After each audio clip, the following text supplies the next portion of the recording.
I'm Zara McLaughlin, I'm 22 years old and a fresh ceramic graduate from Ulster University. I graduated this year and then moved back to Ballymoney, which is my wee hometown, and set up in the garage, which is where we're at.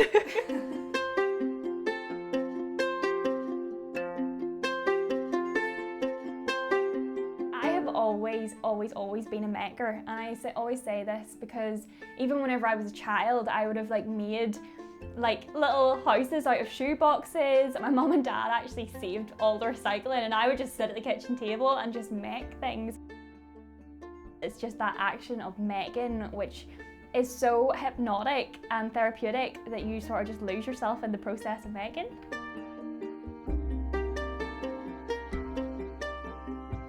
I have always had an interest in business, but I never knew that I could do it because I did A-level business studies and I really struggled with it. And it was only after a really uplifting lecture at the university which I thought, you know what, maybe I can do this. This is real Zara Ceramics life.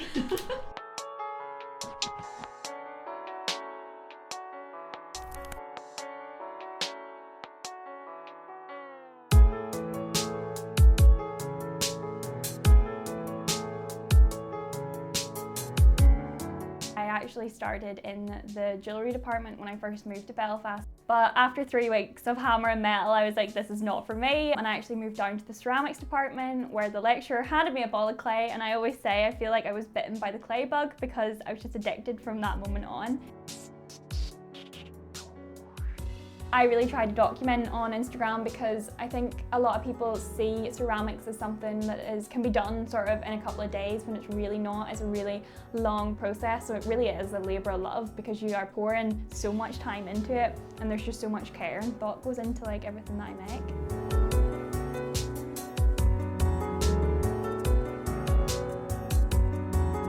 Whenever I'm making, and if I'm having a really bad day, the pots will not come out right. They'll come out a little bit wonky. So I feel like a lot of my energy then is transferred into the pots because when I'm having a great day, they just fly off the wheel.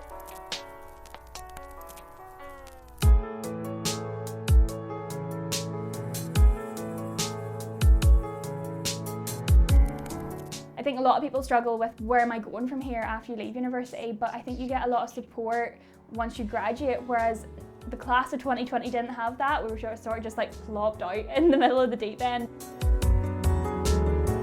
Whenever lockdown hit, I came home and I only had this wee tiny kiln which I had bought on Facebook Marketplace, and I started making these mugs and I stamped them "Stay Home" and put them up on Instagram, and they just took off like wildfire. So it was so exciting and so fun to be making something which people really engaged with.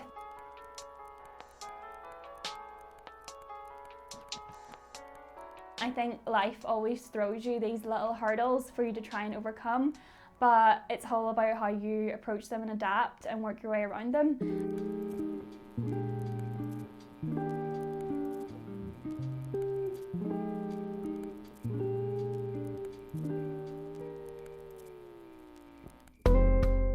I started reaching out to people online who were going through similar things, who missed out on their graduations, businesses which were struggling, and we all sort of started rallying around each other, which was so lovely because I found this community online which I didn't even know was out there, and from there I just started documenting a little bit about my journey and it just started to pick up and grow.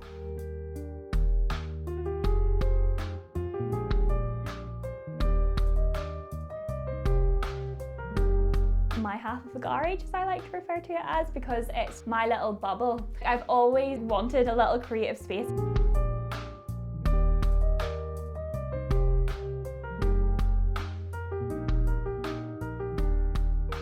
I would say to anyone that's looking to get started in pottery, all you need is a desk. You can make it even at your kitchen table. The potter's wheel was the first big purchase that I was working towards. I would actually stay really late at night in the studios and make work to sell at the Christmas craft fairs, and that's how I saved up to buy my first wheel. I'm just so chuffed to be sitting in my garage now doing something that I love full time.